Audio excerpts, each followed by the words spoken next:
Selamat pagi dan salam sejahtera untuk kita semua.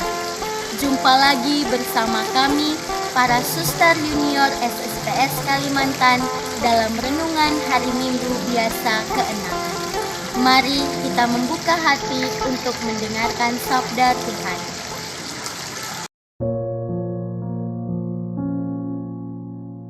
Semoga Tuhan beserta kita sekarang dan selama-lamanya. Inilah Injil Yesus Kristus menurut Matius. Dimuliakanlah Tuhan. Janganlah kamu menyangka bahwa aku datang untuk meniadakan hukum Taurat atau kitab para nabi. Aku datang bukan untuk meniadakannya, melainkan untuk menggenapinya.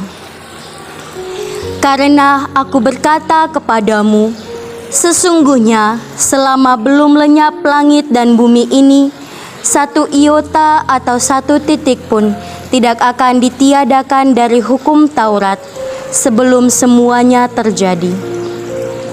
Karena itu, siapa yang meniadakan salah satu perintah hukum Taurat sekalipun yang paling kecil dan mengajarkannya demikian kepada orang lain, ia akan menduduki tempat yang paling rendah di dalam kerajaan sorga. Tetapi siapa yang melakukan dan mengajarkan segala perintah-perintah hukum Taurat, ia akan menduduki tempat yang tinggi di dalam kerajaan sorga.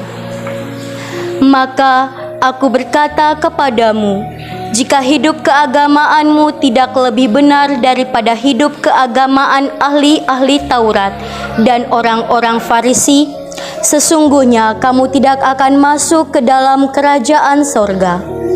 Kamu telah mendengar yang difirmankan kepada nenek moyang kita, jangan membunuh, siapa yang membunuh harus dihukum. Tetapi aku berkata kepadamu, setiap orang yang marah terhadap saudaranya harus dihukum. Siapa yang berkata kepada saudaranya kafir harus dihadapkan ke mahkamah agama, dan siapa yang berkata jahil harus diserahkan ke dalam neraka yang menyala-nyala.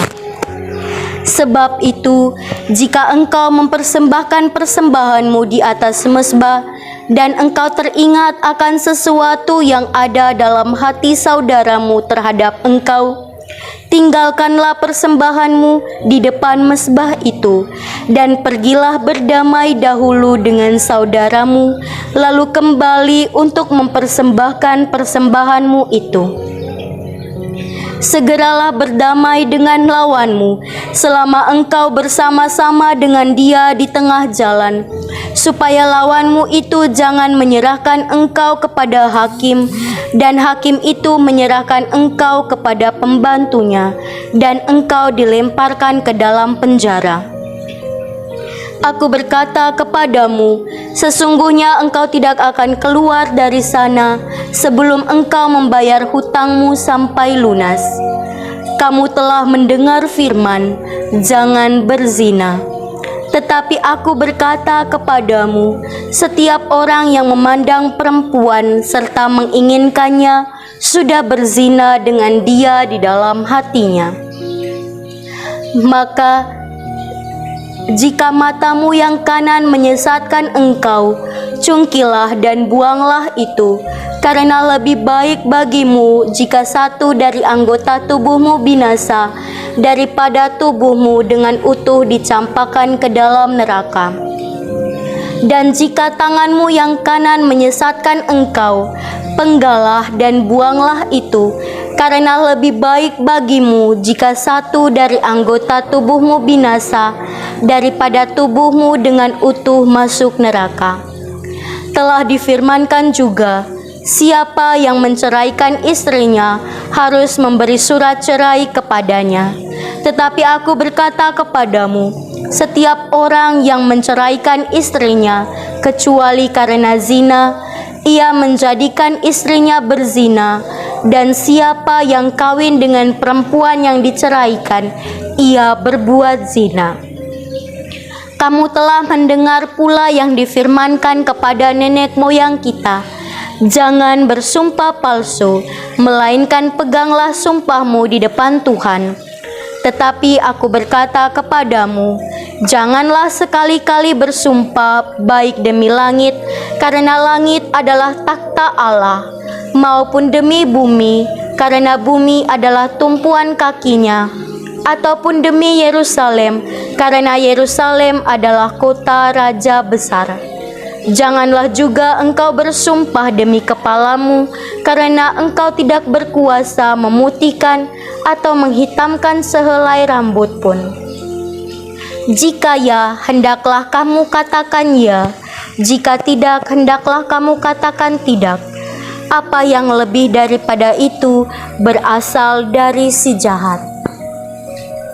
Demikianlah sabda Tuhan. Terpujilah Kristus. Saudara-saudari yang terkasih dalam Kristus, renungan hari ini dalam bacaan Injil, Yesus datang untuk menggenapi hukum Taurat dengan hukum cinta kasih. Hukum Taurat telah digenapi oleh Yesus dan disempurnakan dalam pengajaran-pengajaran cinta kasih-Nya. Sebab hukum cinta kasih menjadi hukum yang paling utama di atas segala hukum. Yesus juga sekaligus menegaskan kepada kita untuk menjauhkan diri dari kesempatan untuk berdosa, yaitu demi penjagaan keselamatan jiwa dan raga kita. Dan Yesus pun dalam bacaan Injil tadi melarang apa yang pernah diizinkan oleh Musa, yaitu bahwa seorang suami boleh menceraikan istrinya karena zina dengan memberi surat cerai kepadanya. Yesus hanya mau memperingati kepada keluarga-keluarga Kristen bahwa perkawinan hanya dapat dipelihara atau dipulihkan dengan cara mampu memiliki kesatuan cinta kasih. Yesus pada kesempatan ini juga memberikan penegasan kepada kita semua sebagai pengikutnya, juga sebagai pewarta sabda, bahwa Ia datang bukan untuk menghancurkan, namun untuk menggenapi Taurat atau aturan yang ada. Karena Yesus tidak ingin berhenti hanya pada peraturan saja, namun Ia langsung bertindak agar mampu meluruskan dan mewujudkannya dalam karya yang nyata.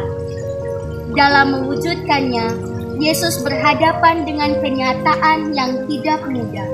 Akibat banyak pertentangan, namun Yesus bersikeras agar mampu menerapkan hukum cinta kasih yang penuh, agar dapat membebaskan manusia dari segala dosa yang membelenggu. Cinta kasih yang nyata dalam kehidupan sehari-hari kita adalah melakukan pekerjaan-pekerjaan yang sederhana, berada dengan sesama, juga berbagi apabila mengalami banyak kelebihan. Kehadiran kita untuk sesama juga merupakan kehadiran Allah yang nyata dalam diri kita sendiri. Mari kita bersatu hati untuk mewujudkan ikatan cinta kasih yang setulus-tulusnya dalam kehidupan, juga pengalaman kita setiap hari kepada sesama yang kita jumpai dan yang kita layani, di mana saja kita berada. Karena dengan ketulusan cinta memampukan kita semua selalu berada dalam genggaman Allah sendiri. Semoga demikian.